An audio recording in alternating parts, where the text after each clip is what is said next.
വെള്ളാപ്പള്ളിയുടെ രാഷ്ട്രീയ ദുർമോഹം അഥവാ പാലം കടന്നാൽ കൂരായണ. എല്ലാവർക്കും ന്യൂസ് ബുള്ളറ്റ് കേരളയിലേക്ക് സ്വാഗതം. വെള്ളാപ്പള്ളി നടേശൻ വീണ്ടും മുസ്ലിം വിദ്വേഷ വിഷം തുപ്പി രംഗത്തിറങ്ങിയിട്ടുണ്ട്.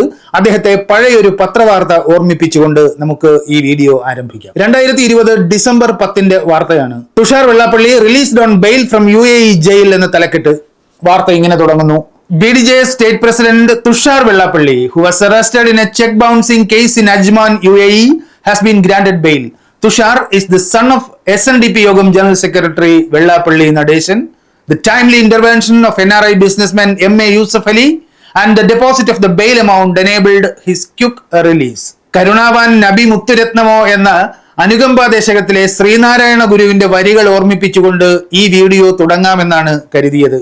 പക്ഷേ വെള്ളാപ്പള്ളി നടേശന് കാര്യം മനസ്സിലാകണമെങ്കിൽ കാശിന്റെ കണക്ക് പറയണം. മുസ്ലിം സമുദായത്തിനെതിരെ കാളകോട വിഷം തുപ്പുന്നതിന് മുമ്പ് അജ്മാൻ ജയിലിലായ സ്വന്തം മകനെ ആരാണ് പുറത്തിറക്കിയത് എന്ന് വെള്ളാപ്പള്ളി ഓർക്കണമായിരുന്നു.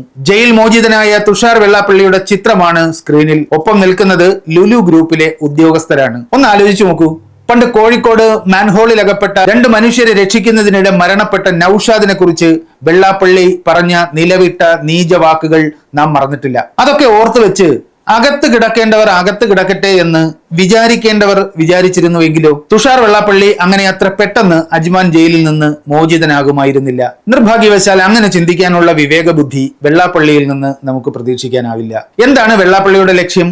കണ്ണടയുന്നതിന് മുമ്പ് കേരളത്തിലെ ഈഴവരെ ഒന്നാക്കി BDJS എത്തിച്ച് തുഷാർ വെള്ളാപ്പള്ളിയെ എണ്ണം പറഞ്ഞ രാഷ്ട്രീയ നേതാവാക്കി മാറ്റുക. ഇന്ന് മകന് വേണ്ടി കളിക്കുന്ന ഈ കളി മുമ്പ് വെള്ളാപ്പള്ളി നേരിട്ടിറങ്ങി കളിച്ചിട്ടുണ്ട്. കേരള രാഷ്ട്രീയത്തെ ഉള്ളം കയ്യിൽ കറക്കുന്ന സാമുദായിക നേതാവിന്റെ പദവി ലക്ഷ്യമിട്ട് എത്രയോ വർഷങ്ങൾക്ക് മുമ്പ് വെള്ളാപ്പള്ളി ഒരു രാഷ്ട്രീയ കളി കളിച്ചിട്ടുണ്ട്. ലക്ഷ്യം CPM ആയിരുന്നു. CPM അംഗങ്ങളും അനുഭാവികളുമായ ഈഴവ സമുദായ അംഗങ്ങളെ തന്റെ പിന്നിൽ അണിനിരത്താൻ നടത്തിയ ആ കളി രാഷ്ട്രീയ വിദ്യാർത്ഥികൾ മറന്നിട്ടില്ല. അവരെല്ലാം കൂടി തന്റെ പിന്നിൽ അണിനിരന്നാൽ തന്നെ പിന്നെ പിടിച്ചാൽ കിട്ടില്ലെന്ന് അദ്ദേഹം കിനാവ് കണ്ടു. സംഘപരിവാറിലെ ഓരോ സംഘടനയും അവരെയും കൂടെ കൂട്ടി ശ്രീനാരായണ ധർമ്മം കേരളത്തിലെ ജനങ്ങളെ പഠിപ്പിക്കാൻ വന്നാൽ യഥാർത്ഥ ശ്രീനാരായണീയർ എന്താ അങ്ങോട്ട് പറയാ ചെയ്യാ എന്നുള്ളത് സ്വയമേവ അനുഭവിച്ചുകൊള്ളണം. 2002 സംഭവം. അന്ന് അങ്ങനെ ഒരു മോഹവുമായി വെള്ളാപ്പള്ളി മലബാറിലേക്ക് വണ്ടി കയറി. മലബാർ മേഖലയിൽ CPM SNDPയുടെ സംഘടനാ പ്രവർത്തനം തടയുന്നു എന്നൊരു കഥയുണ്ടാക്കി കരിദിനം ആചരിച്ചു. ഗുരുദേവ ചിത്രങ്ങൾ പാർട്ടി അനുഭാവികളുടെ വീടുകളിൽ നിന്ന് നിർബന്ധിതമായി നീക്കം ചെയ്യുന്നു എന്നുമൊക്കെ കഥയുണ്ടാക്കി. പക്ഷേ അതായിരുന്നില്ല ലക്ഷ്യം. തുടക്കം ഇങ്ങനെയൊക്കെ ആയിരുന്നെങ്കിലും മനസ്സിലിരിപ്പ് ഇതാ ഈ ആരോപണങ്ങളിലൂടെ പുറത്തു ചാടി. CPMനെതിരെ ഒരു കുറ്റപത്രം തന്നെ അദ്ദേഹം അവതരിപ്പിച്ചു. ആ കുറ്റപത്രത്തിലെ ആരോപണങ്ങൾ ഇങ്ങനെയായിരുന്നു. കീഴാള വർഗങ്ങൾ CPMൽ തഴയപ്പെട്ടു. CPMൽ സവർണാധിപത്യമാണ്. മതശക്തികളുടെ സമ്മർദ്ദത്തിന് CPM കീഴടങ്ങുന്നു. CPMന്റെ രക്തസാക്ഷി പട്ടികയിൽ ഈഴവരുടെയും തീയരുടെയും എണ്ണമുയരുന്നു. അധികാര കേന്ദ്രങ്ങളും രാജ്യത്തിന്റെ വിഭവങ്ങളും ഒരുപിടി സവർണ ദല്ലാളന്മാർ കൈപ്പിടിയിൽ ഒതുക്കിയിരിക്കുന്നു. ഇന്ന് എല്ലാം ന്യൂനപക്ഷങ്ങൾ കൈക്കലാക്കിയിരിക്കുന്നു എന്ന് ആക്ഷേപിച്ച് നടക്കുന്ന വെള്ളാപ്പള്ളി നടേശൻ അന്ന് രാജ്യത്തിന്റെ വിഭവങ്ങളെല്ലാം CPMലെ സവർണ ദല്ലാളന്മാർ കൈയടക്കി വെച്ചിരിക്കുന്നു എന്നാണ് ആക്ഷേപിച്ചത്. ഇന്നിപ്പോൾ മുസ്ലിങ്ങൾക്കെതിരെ വെള്ളാപ്പള്ളി ഉന്നയിക്കുന്ന ആരോപണങ്ങളുടെ ആദിമ രൂപമാണിത്. വെള്ളാപ്പള്ളി CPMനെതിരെ ഈ പുറപ്പെടുവിച്ച കുറ്റപത്രത്തിൽ CPM എന്ന് മാറ്റി മുസ്ലിം സമുദായം എന്ന് തിരുത്തിയാൽ വെള്ളാപ്പള്ളിയുടെ ഇന്നത്തെ ജൽപ്പനങ്ങളായി. വേറെന്ത് വ്യത്യാസമാണ് ഇത് തമ്മിലുള്ളത്? പാർട്ടി സെക്രട്ടറിയായി പിണറായി വിജയനും പ്രതിപക്ഷ നേതാവായി VS അച്യുതാനന്ദനും ചുമതല നിർവഹിക്കുന്ന സമയത്താണ് CPMൽ സവർണാധിപത്യം എന്ന കഥയുമായി വെള്ളാപ്പള്ളി ഉറഞ്ഞു തുള്ളിയത്. ആരും മൈൻഡ് ചെയ്തില്ല എന്ന് പ്രത്യേകം പറയേണ്ടതില്ലല്ലോ. 2004 പാർലമെന്റ് തെരഞ്ഞെടുപ്പ് LDF തൂത്തുവാരുകയും 2006 നിയമസഭാ തെരഞ്ഞെടുപ്പിൽ വിജയിച്ച് അധികാരത്തിലെത്തുകയും ചെയ്തതോടെ വെള്ളാപ്പള്ളി തൽക്കാലത്തേക്ക് പത്തിമടക്കി. പിന്നീട് വെള്ളാപ്പള്ളിയുടെ സംഘപരിവാർ സേവയും ദാസ്യവും പൂർണ്ണമായി വെളിപ്പെട്ടത് 2013 ഗുജറാത്ത് മുഖ്യമന്ത്രിയായിരിക്കെ നരേന്ദ്രമോദിയെ വെള്ളാപ്പള്ളി ശിവഗിരിയിൽ ക്ഷണിച്ചു വരുത്തി. നരേന്ദ്രമോദിയെ കൊണ്ട് ശ്രീനാരായണ ഗുരുവിന്റെ പ്രതിമ അനാച്ഛാദനം ചെയ്യിച്ചു. SNDP യോഗത്തിന്റെ മുൻ പ്രസിഡന്റ് CK വിദ്യാസാഗർ അന്ന് പറഞ്ഞ ഒരു വാചകമുണ്ട്: സവർണതയ്ക്കാധിപത്യമുള്ള സംഘപരിവാറുമായി ചങ്ങാത്തത്തിനിറങ്ങുക വഴി ഗുരുവിന്റെ മുഖത്ത് ചെളിവാരി എറിയുകയാണ് വെള്ളാപ്പള്ളി നടേശൻ ചെയ്യുന്നത് എന്ന്. ഇന്ന് ഗുരു ഉഴുതുമറിച്ച കേരളത്തിന്റെ നവോത്ഥാന ചരിത്രത്തിൽ നിർലജ്ജം വിസർജിക്കുകയാണ് വെള്ളാപ്പള്ളി നടേശൻ. 2015 അന്ന് സംഘപരിവാർ പ്രീതിക്ക് വേണ്ടി വെള്ളാപ്പള്ളി മറ്റൊരു തറവേല കൂടി കാണിച്ചു. കൊല്ലത്ത് R ശങ്കറിന്റെ പ്രതിമ പ്രധാനമന്ത്രി അനാച്ഛാദനം ചെയ്യുന്ന ചടങ്ങിൽ അധ്യക്ഷത വഹിക്കാൻ മുഖ്യമന്ത്രിയായ ഉമ്മൻചാണ്ടിയെ ക്ഷണിച്ച ശേഷം പങ്കെടുക്കേണ്ടതില്ല എന്ന് വിലക്കി. സംഭവം വിവാദമായി. നരേന്ദ്രമോദിക്ക് ഉമ്മൻചാണ്ടി വിശദീകരണം നൽകേണ്ടി വന്നു. അന്ന് ഉമ്മൻചാണ്ടിയെ ഒഴിവാക്കാൻ നടേശബുദ്ധിയിൽ തെളിഞ്ഞ മാർഗം വായിച്ചാൽ ചിരിച്ചു മണ്ണുകപ്പും. മോദിക്ക് എഴുതിയ വിശദീകരണ കത്തിൽ ഉമ്മൻചാണ്ടി ആ സംഭവം ഇങ്ങനെ കുറിച്ചു വെച്ചിട്ടുണ്ട്.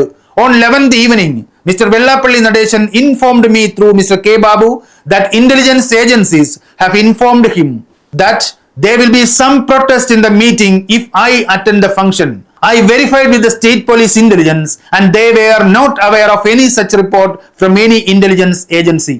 ഉമ്മൻചാണ്ടി പങ്കെടുത്താൽ പ്രതിഷേധമുണ്ടാകുമെന്ന് തനിക്ക് ഇന്റലിജൻസിൽ നിന്ന് വിവരം കിട്ടിയെന്ന് കെ ബാബുവിനോട് വെള്ളാപ്പള്ളി പറഞ്ഞത്രേ. കെ ബാബു അത് പറയുമ്പോൾ ഉമ്മൻചാണ്ടി തലയ്ക്ക് കൈവച്ച് കാണും. കാരണം സംസ്ഥാന മുഖ്യമന്ത്രിയാണ് ഉമ്മൻചാണ്ടി.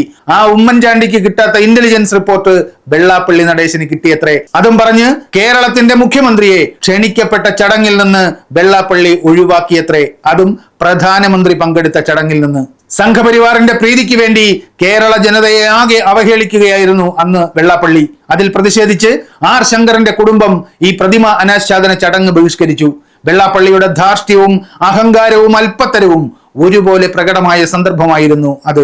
വിപുലമായ രാഷ്ട്രീയ മോഹങ്ങളുമായി വീണ്ടും വെള്ളാപ്പള്ളി കളത്തിലിറങ്ങിയത് 2015 തദ്ദേശ സ്വയംഭരണ തെരഞ്ഞെടുപ്പിന് തൊട്ടു മുമ്പ് സമത്വ മുന്നേറ്റ യാത്ര എന്ന പേരിലായിരുന്നു നാടകം. നവംബർ 23 കാസർഗോഡ് മധൂർ സിദ്ധിവിനായക ക്ഷേത്രത്തിൽ നിന്ന് ആരംഭിച്ച ജാഥയിൽ ഉടനീളം വെള്ളാപ്പള്ളി മതവിദ്വേഷം തുപ്പി. ബ്രാഹ്മണരുടെ എച്ചിലിലയിൽ അവർണരായി മുദ്രകുത്തപ്പെട്ടവർ ഉരുളുന്ന മടേ സ്നാന എന്ന അനാചാരത്തെ പ്രോത്സാഹിപ്പിച്ച പേജാവർ മഠാധിപതി വിശ്വേശ്വരയ്യ തീർത്ഥയെ കൊണ്ടാണ് സമത്വ മുന്നേറ്റ യാത്രയുടെ ഉദ്ഘാടനം വെള്ളാപ്പള്ളി നടത്തിച്ചത്. അങ്ങനെ SNDP യോഗം സെക്രട്ടറിയുടെ കസേരയിലിരുന്ന് വെള്ളാപ്പള്ളി ഒരിക്കൽ കൂടി ശ്രീനാരായണ ഗുരുവിനെയും കുമാരനാശാനെയും അവഹേളിച്ചു. SNDPയെ RSSന്റെ ഉപഷാപ്പാക്കാൻ അനുവദിക്കില്ലെന്ന് DYFI സംസ്ഥാന സെക്രട്ടറി ആയിരുന്ന M സ്വരാജ് കയ്യോടെ പ്രതികരിച്ചു. കാസർഗോട്ട് നിന്ന് ജാഥ ശംഖുമുഖത്തെത്തുമ്പോൾ വെള്ളാപ്പള്ളി ജലസമാധിയാകുമെന്നായിരുന്നു BS അച്യുതാനന്ദന്റെ പരിഹാസം. മിസ്റ്റർ നടേശന്റെ രൂപം നിക്കറും വെള്ളയുടുപ്പുമായിരിക്കുമെന്ന് നിങ്ങൾ മനസ്സിലാക്കിക്കോണം. മുന്നേറ്റ സംഘം നടേശന്റെ സംഘം ശംഖുമുഖത്തുനിന്ന് ജലസമാധിയിലേക്ക് എത്താനാണ് പോകുന്നത്.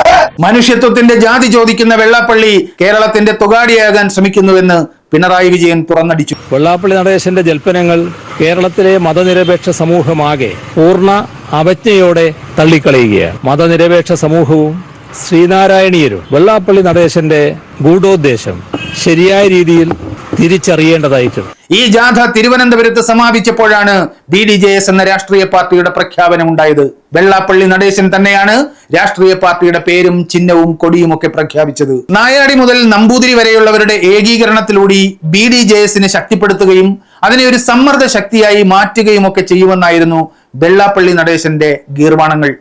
ജാഥ തുടങ്ങുമ്പോൾ 108 ഹിന്ദു സംഘടനകൾ അടങ്ങിയ ഹിന്ദു പാർലമെന്റിന്റെ ചെയർമാനായിരുന്നു വെള്ളാപ്പള്ളി നടേശൻ. ജാഥ ആരംഭിച്ച ഉടൻ ഹിന്ദു പാർലമെന്റ് യോഗം ചേർന്ന് വെള്ളാപ്പള്ളിയെ ചെയർമാൻ സ്ഥാനത്ത് നിന്ന് പുറത്താക്കി. കാരണം ഇതായിരുന്നു. SNDPയും KPMS ബാബു വിഭാഗവും മാത്രമായിരുന്നു BDJS രൂപീകരണത്തിന് മുന്നോടിയായി നടന്ന സമത്വ മുന്നേറ്റ യാത്രയുടെ ഭാഗമായത്. അതോടെ ഹിന്ദു പാർലമെന്റിന്റെ അംഗസംഖ്യ 108 നിന്ന് 106 കുറഞ്ഞു. കാരണം സ്വന്തം കാര്യം വരുമ്പോൾ ഹിന്ദു ഐക്യവും നായാടി മുതൽ നമ്പൂതിരി വരെയുള്ളവരുടെ ഒന്നിക്കലുമൊക്കെ വെള്ളാപ്പള്ളി സൗകര്യം പോലെ മറക്കും എന്ന് ഹിന്ദു പാർലമെന്റ് ഉണ്ടാക്കിയവർക്ക് ബോധ്യപ്പെട്ടു. അങ്ങനെ അവർ വെള്ളാപ്പള്ളിയെ നമ്പൂതിരി മുതൽ നായാടി വരെയുള്ള സാമൂഹ്യ ഏകീകരണത്തിൽ നിന്ന് നിഷ്കരുണം പുറത്താക്കി. കേരള രാഷ്ട്രീയത്തിൽ അവസാന വാക്ക് പറയുന്ന ഒരു സമ്മർദ്ദ രാഷ്ട്രീയ ശക്തിയാകണമെന്ന വെള്ളാപ്പള്ളിയുടെ മോഹത്തിന് ഒരുപാട് പഴക്കമുണ്ട്. കൊള്ളപ്പലിശക്കാരന്റെ കുരുട്ട് ബുദ്ധി കൊണ്ട് ആ ലക്ഷ്യം വെട്ടിപ്പിടിക്കാമെന്നാണ് അദ്ദേഹത്തിന്റെ വ്യാമോഹം. അങ്ങനെ ഒരാളിനോട് നവോത്ഥാനം, ശ്രീനാരായണ ഗുരു, കുമാരനാശാൻ എന്നൊക്കെ പറഞ്ഞിട്ട് ഒരു കാര്യവുമില്ല. ആറ്റിക്കുറിക്കിയാൽ അജണ്ട ഇത്രയേ ഉള്ളൂ.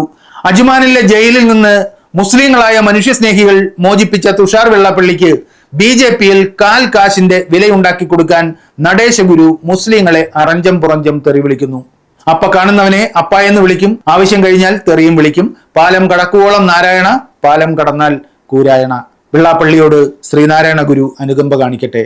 പ്രിയമുള്ളവരെ, ഈ ചാനൽ ഇനിയും സബ്സ്ക്രൈബ് ചെയ്യാത്തവർ എത്രയും വേഗം സബ്സ്ക്രൈബ് ചെയ്യണം എന്ന് ഒരിക്കൽ കൂടി വിനയപൂർവ്വം അഭ്യർത്ഥിക്കുന്നു. അതുപോലെ ചാനലിന് സാമ്പത്തിക സഹായം നൽകാനും മറക്കല്ലേ എന്ന് പ്രിയപ്പെട്ട പ്രേക്ഷകരോട് അഭ്യർത്ഥിക്കുകയാണ്. സംഭാവന ചെറുതോ വലുതോ ആകട്ടെ, നിങ്ങളുടെ പിന്തുണയില്ലെങ്കിൽ ഈ ചാനൽ മുന്നോട്ട് പോകില്ല. അതുകൊണ്ട് BIJU.3388@federal എന്ന UPI വിലാസത്തിലേക്കോ ഈ QR കോഡ് സ്കാൻ ചെയ്തോ സംഭാവനകൾ അയക്കണമെന്ന് അഭ്യർത്ഥിക്കുന്നു. നന്ദി. അടുത്ത വീഡിയോയുമായി വീണ്ടും കാണാം. നല്ല നമസ്കാരം.